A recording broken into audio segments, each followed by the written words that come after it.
வணக்கங்க. இன்னைக்கு நம்ம சைனீஸ் ஸ்டைலில் ஒரு சாசி வெஜிடபிள்ஸ் எப்படி பண்ணுறதுன்னு பார்க்கலாம். இதில் உங்களுக்கு பிடிச்சமான எல்லா காய்கறியும் சேர்த்துக்கலாம். இதே ரெசிபியை இங்கிலீஷில் பார்க்கணுன்னா மேலே இருக்க லிங்கை கிளிக் பண்ணுங்கள். இந்த வெஜிடபிள் செய்கிறதுக்கு ஒரு நான்ஸ்டிக் கடாயில் 2 டீஸ்பூன் அளவுக்கு எண்ணெய் சேர்த்து அது கூடவே வெங்காயத்தாளில் வரக்கூடிய வெள்ளை பகுதியை மட்டும் பொடியாக வெட்டி போட்டிருக்கேன். இது கூட ஒரு 5லிருந்து 6 பல்லு பூண்டு, கூட ஒரு சின்ன பீஸ் அளவுக்கு இஞ்சி எல்லாத்தையும் ஒன்றா சேர்த்து இது கூட போட்டு கொஞ்சமாக வதக்க போகிறேன்.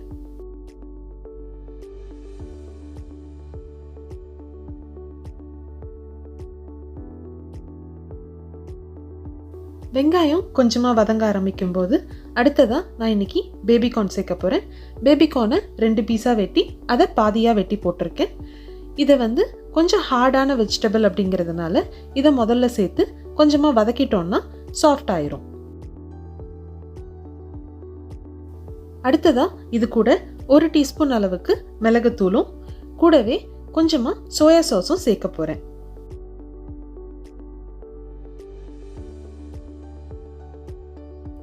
இது எல்லாத்தையும் ஒரு 2 நிமிஷம் வதக்கினதுக்கு அப்புறமா நான் இன்னைக்கு ஒரு பெரிய சைஸ் ப்ராக்கலி, அதுக்கப்புறம் கூட ஒரு சிகப்பு குடமிளகா சேர்க்க போகிறேன்.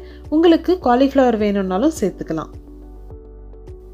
இந்த காய்கறி எல்லாத்தையும் ஒரு 2 நிமிஷம் வதக்கி விடுங்க. அடுத்ததாக நான் இன்னைக்கு சிக்கன் ஸ்டாக் சேர்க்க போகிறேன். உங்களுக்கு சிக்கன் சேர்க்க வேண்டாம் அப்படின்னு நினச்சிங்கன்னா வெறும் வெஜிடபிள் ஸ்டாக் வேணாலும் 1 கப் அளவுக்கு சேர்த்துக்கலாம். நம்ம சிக்கன் ஸ்டாக்கும் சோயா சாஸும் சேர்த்துருக்கிறதுனால உப்பு தேவையான அளவுக்கு சேர்த்துக்கோங்க.